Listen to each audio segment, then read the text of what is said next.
یوسف پسری پاک و زیبا در سرزمینی سرسبز، اما در میان قلب‌هایی پر از حسد. برادرانش او را به چاه انداختند، چاهی تاریک، عمیق و سرد، اما خداوند نگهبان او بود. کاروانی از راه رسید، طنابی پایین رفت و یوسف از تاریکی بیرون آمد. سالها گذشت.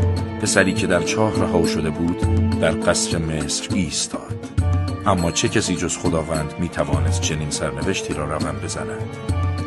و در همین حال کاروانی فرا رسید و مأمور آب را به سراغ آب فرستادند. او دلو خود را در چاه افکند. ناگهان صدا زد: مژده باد، این کودکی است زیبا و دوست داشتنی. و این امر را به عنوان یک سرمایه از دیگران مخفی داشتند و خداوند به آنچه آنها انجام می‌دادند آگاه بود.